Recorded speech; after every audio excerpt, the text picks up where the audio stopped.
Drama serial इंतखाब की अगली किस्त में हम देखेंगे कि मोहिनी को जब पता चलता है कि जायदाद की पावर ऑफ इटर्निटी ज़ारून की माँ के पास है।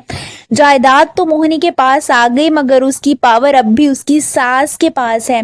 ये सुनकर तो उसका गुस्सा सातवें आसमान को छू रहा होता है। वो बहुत ज़्यादा गुस्सा होती है, यहाँ तक कि वो गुस्से में ज़ारून को बहुत बातें सुनाने लगती है। वो उसे कहती है कि तुम्हारी माँ और बहन से बड़ा कोई भी मेरा दुश्मन नहीं है इस दुनिया में। ये सुनकर ज़ारून को बहुत दुख होता है। उसे लगता है कि वाकई मोहिनी काफ़ी लालची है।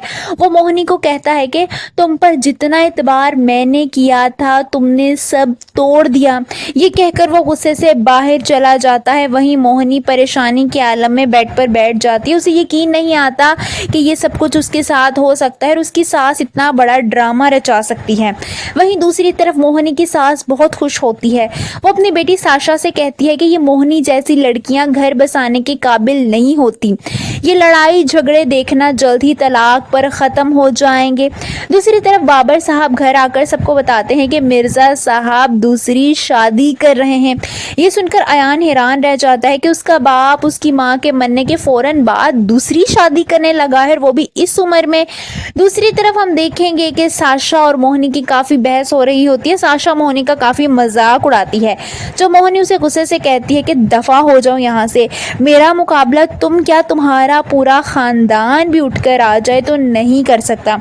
वो साशा को काफ़ी ज़्यादा बातें सुनाने लगती है और साशा भी आगे से उससे उतना ही झगड़ा करती है क्योंकि वो जानती है कि मोहिनी बहुत ज़्यादा लालची और अब इस वक्त उसके पास जायदाद नहीं है और वो बहुत बेबस महसूस कर रही है। वहीं हम देखेंगे कि ज़ारून एक रेस्टोरेंट में बैठा होता है जब रोहमा उसके पास आती है। ज़ारून रोहमा को देखकर हैरान परेशान रह जाता है जब रोहमा उसके पास बैठ जाती है और उससे बातें करने लगती है।